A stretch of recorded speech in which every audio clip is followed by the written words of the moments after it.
What's up, Phenomenal Fanatics? You're back here with Just Phenomenal. I'm JP. I'm Jay. And today we'll be having the first episode in our Phenom Alert series. Today's Phenom Alert is going to be on TJ Warren. TJ who? TJ Warren. He is originally from Durham, North Carolina. He's been in the league for 6 years now. He went to Brewster Academy. If you don't know where that is, it's a kind of a hot spot for NBA players. Donovan Mitchell, Will Barton, Devontae Graham, Jalen McHugh, just to name a few, have gone there.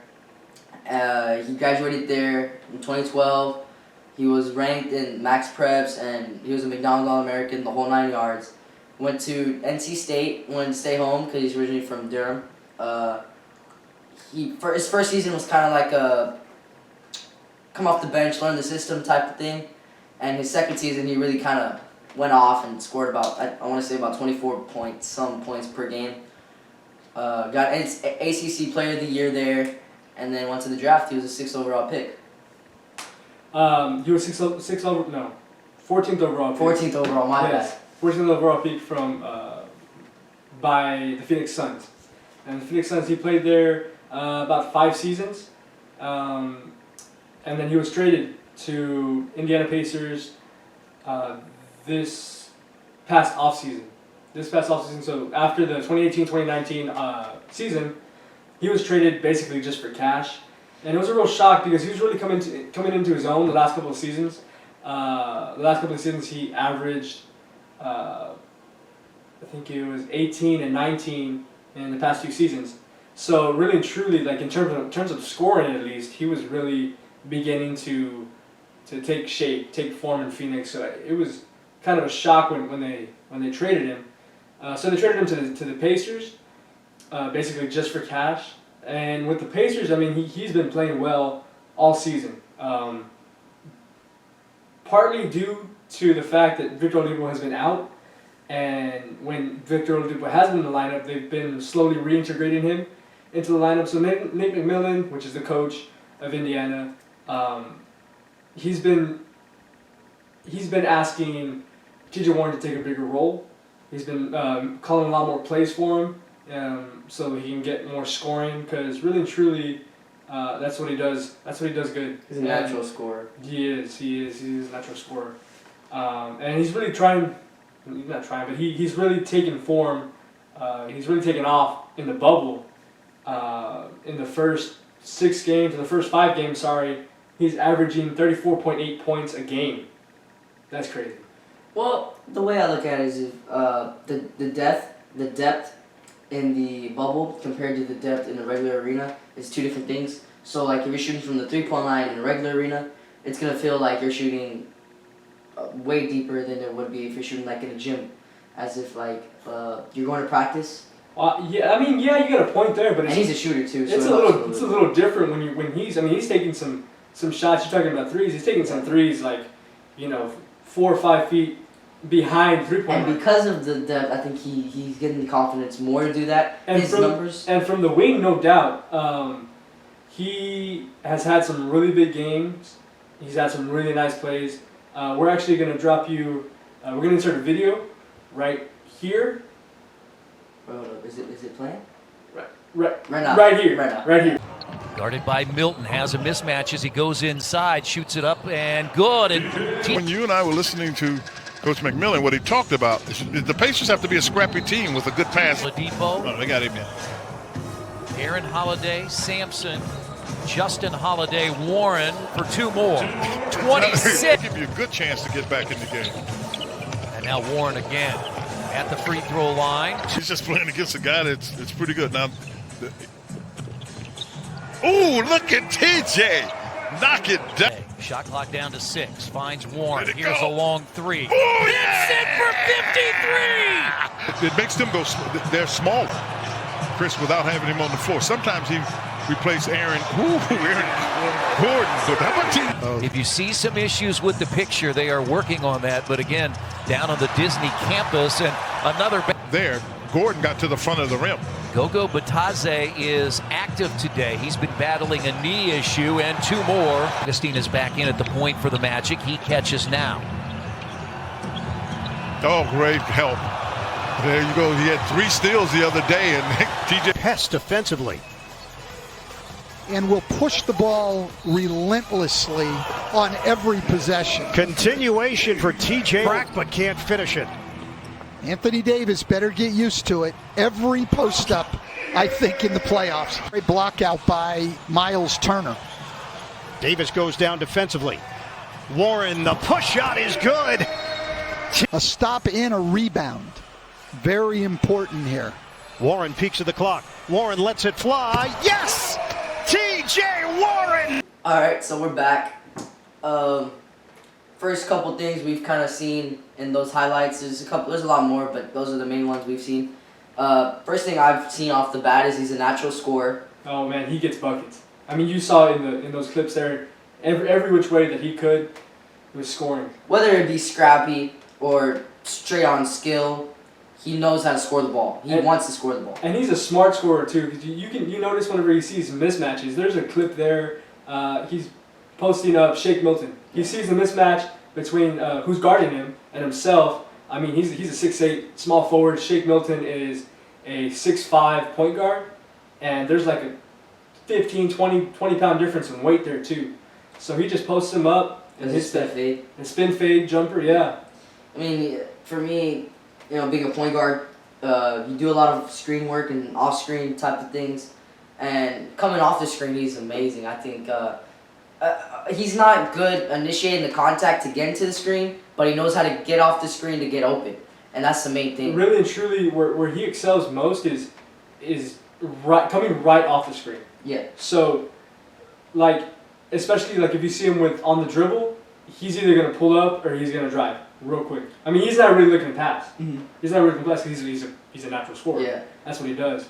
But, yeah, whether it be on the ball or off the ball, man, he is so good coming off those screens. Yeah, I mean, there's a video there where he's coming off a screen playing against the Sixers. Joel Embiid is switching, and Joel Embiid drops down into coverage, and he pulls up. He sees that Joel Embiid doesn't come up to guard him. He loses Ben Simmons on the screen. Yeah. I forgot who the screener was. He It starts may have trailing. been Turner. Miles Turner, yeah, probably. He loses Ben Simmons on the screen, starts trailing TJ Warren. TJ Warren sees Joel Embiid stay down, and he just pulls it up. But TJ Warren actually did a great job there of holding his man so he can bring him into the screen so he can get open. And then he does a great job of dribbling in front and seeing the fact that he's got... Especially off the screen. Yeah, and seeing the fact that he's dropping back into coverage, he pulls it. I mean, it's amazing. It was nice. Now, another thing that he's really good at is moving without the ball, like we've said, right? Yeah. But the reason why he moves so well without the ball is because he notices when his defender has his back turned to him.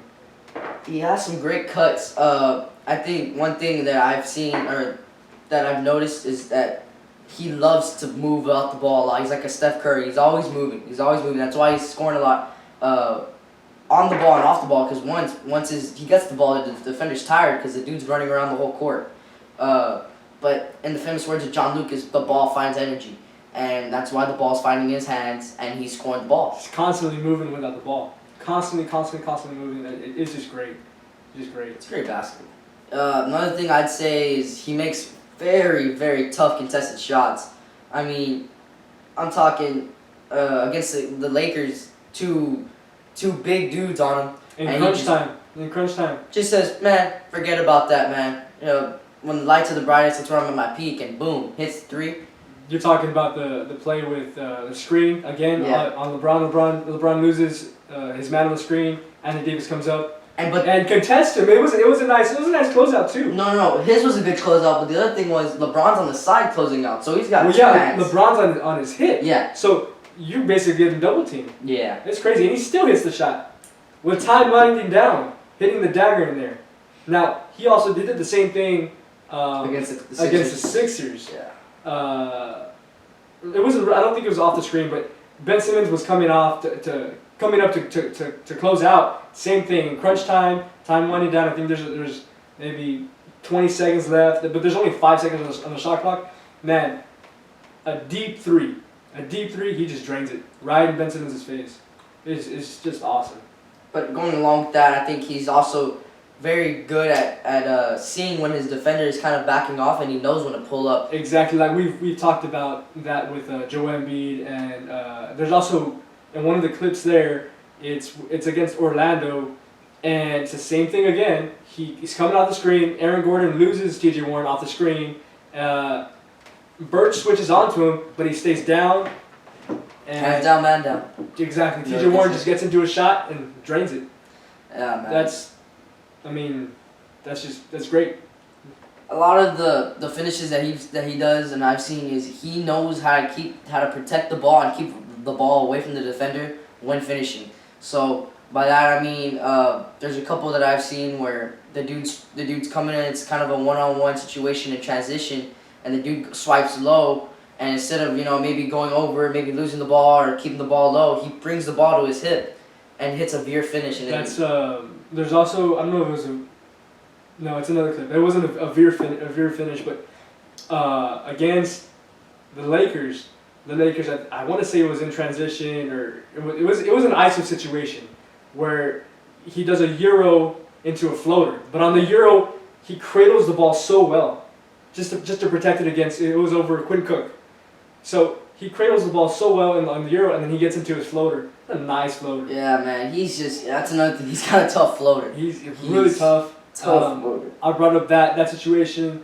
There's also another one with Vucevic, how he floated right over it. I mean, that was a pretty tough shot, especially with Vucevic. I mean, he's 7 foot. Yeah.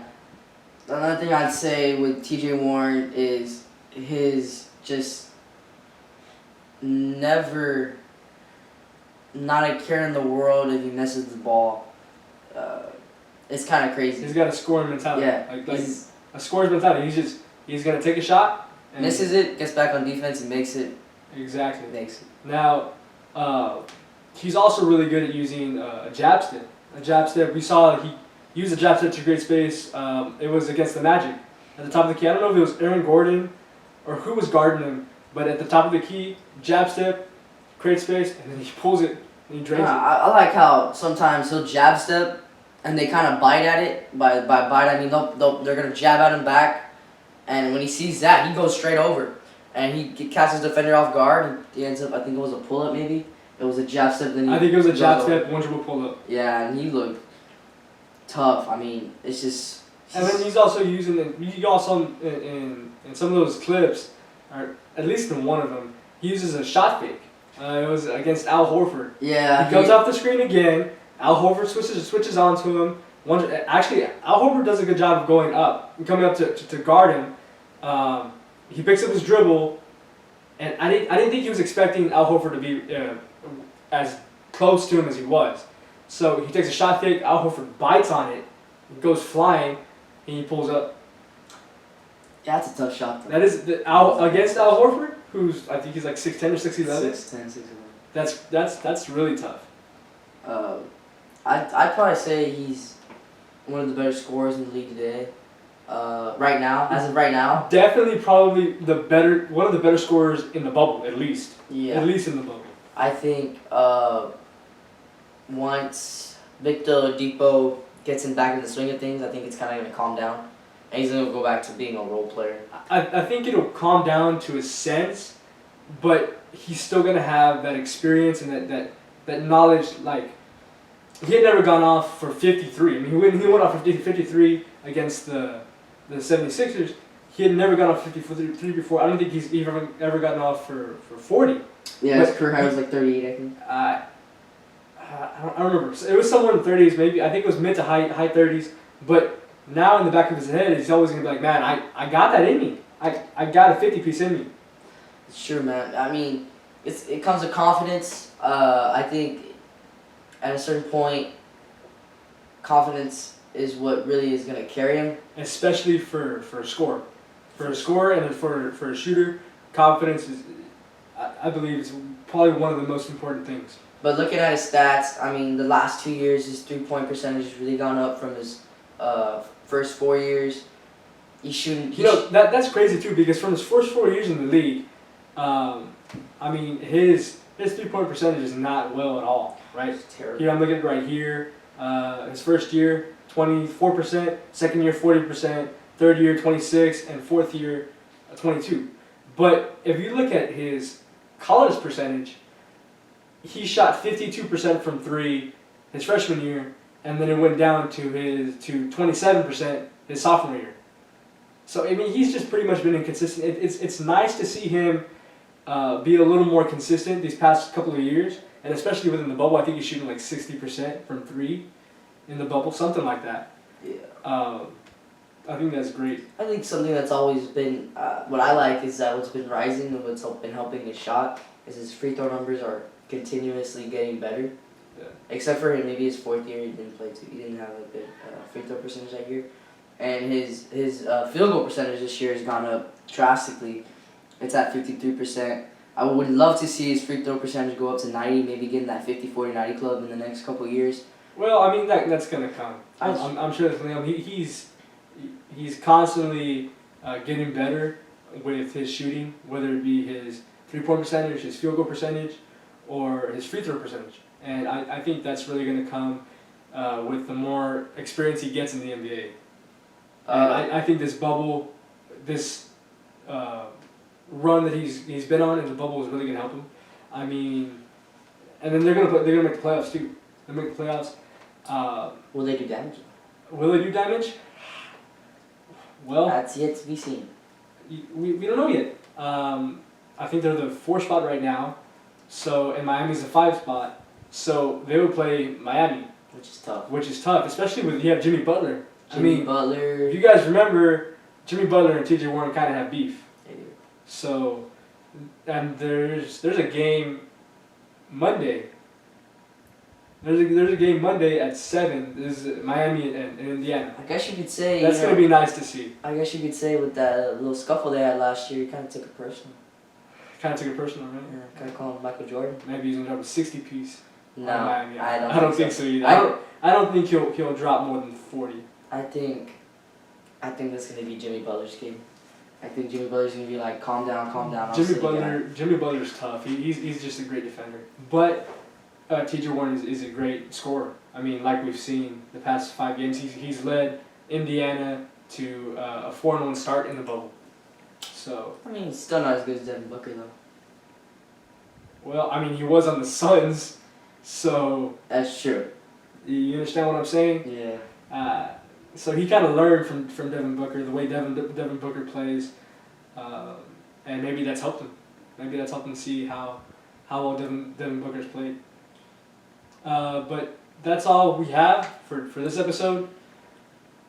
We'll see y'all next week. Actually, we'll see you guys on Wednesday. Yes. Wednesday. We'll see you guys on We're Wednesday. gonna be uploading a video on Wednesday. Make sure you guys like, comment, subscribe. For the algorithm. Follow us on Instagram. Our handle is going to be in the description below.